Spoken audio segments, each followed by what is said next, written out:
Hello, Rune Scholar, wherever and whenever you are. I'm the modern Erilar. I have a PhD in Viking archaeology and a love for languages. On this channel, I'd like to share with you the development and history of a script used mainly in Northern Europe called runes, at least as far as we currently understand that development. So, what do we mean when we use the word rune? Runes, or rune staves, are characters in several languages used by Germanic-speaking peoples. They are a tool to capture contemporary spoken language. They are alphabetical in that they use a symbol to represent a single sound, rather than a full syllable, but they do not use the A, B, C, D character order of Mediterranean alphabets, like Latin or Semitic, that were the source of the script we currently use to write many Western European languages. Runes have their own order, so these alphabets are called futharks to reflect that unique character. Runes were used in Europe for several hundred years after their development in the 2nd century AD, which archaeologists like me now call the Common Era, or CE. Their use survived through different periods in different areas. In Britain, they were used through the Viking Age. In Scandinavia at large, through the 13th century. On Gotland, they were in use until the 17th century. And in Dalarna, in Sweden, they were used colloquially, mixed with Latin characters, until the mid-19th century to write the Dalecarlian language.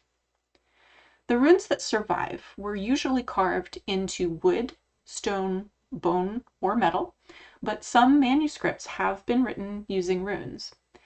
Because they represent an individual writer's best attempt to capture their perceptions of the sounds spoken in the time and place where they were writing, in an era before widely accepted conventions in spelling for Germanic languages, each writer needed to decide how to represent the sounds of their language each time they wrote a new text.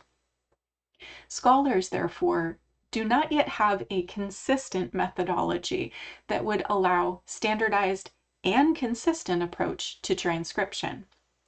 This means that it will be difficult for me to speak in any absolutes, but I will do my best to explain. We see runes today written in a very standardized set of scripts, but runes do vary geographically and chronologically. Any attempt to standardize the shapes of the runes is to some extent misleading because of that. Scholar Stephen Pollington tells us that all attempts to standardize the futhark assume that there is an ideal shape for each runestave, and that the variations between individual examples of every character can be quite dramatic. Even fairly simple forms may have curved or straight branches, which may join the staff at different heights and angles and extend to different lengths. These differences go beyond representing the handwriting of individual authors. Runic alphabets have always featured allographs, or allowable alternative symbol shapes. Examples include these two shapes on the left for a sound that represents S, or these two shapes here on the right for an E. Some allographs can be used to date and interpret inscriptions, but this requires awareness of local or contemporary trends, and that means we need enough inscriptions of a given language to be able to determine those trends. Again, it's hard to speak in absolutes, as we must explain almost as many variations as there must have been writers of runes. So let's talk about the word rune itself. The word rune in Old English had several meanings. It could be a written symbol, for example, Reid shall mon seken, runritten leilke singen. One must speak advice, scratch a rune, sing a lay. Or it could mean to keep a secret, rune helden, to keep a secret. It could also mean speech not intended to be overheard, when people gesitten to rune, to sit down together in confidence, like a consultation, without referring to physical representations of speech, like writing.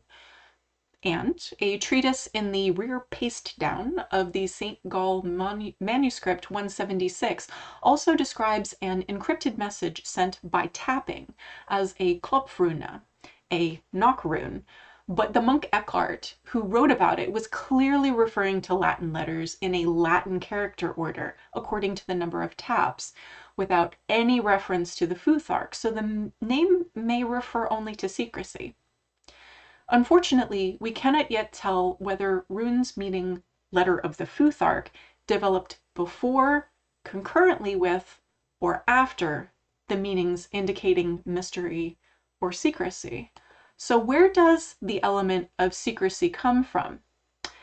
In the poem Hávamál, Snorri Sturluson tells us that the god Odin gained the knowledge of runes after hanging on the world tree Yggdrasil. In the poetic Edda, Odin speaks to us.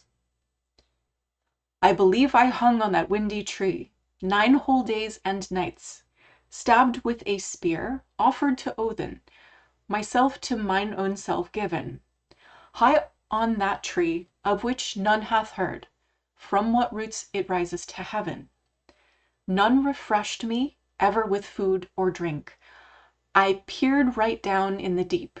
Crying aloud, I lifted the runes, then I fell back from thence.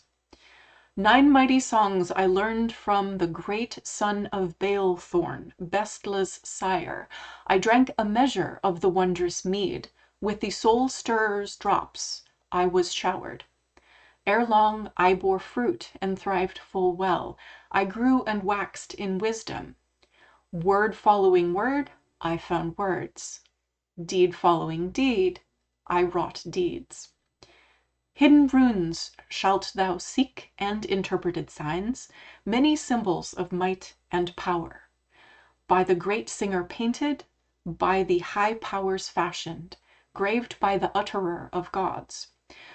For gods graved Odin, for elves graved Dain, Dvalin the Dallier for dwarves, all-wise for Jötuns, and I of myself graved some for the sons of men. Dost thou know how to write? Dost thou know how to read? Dost thou know how to paint? Dost thou know how to prove? Dost thou know how to ask? Dost thou know how to offer? Dost thou know how to send? Dost thou know how to spend? Thus Odin wrote before the world began. Then he rose from the deep and came again. Here we have an example of gaining secret knowledge, the runes, by a deity.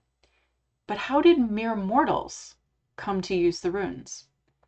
We'll learn more about this in our next episode. Thank you for reading the runes with me, the Modern Erilar.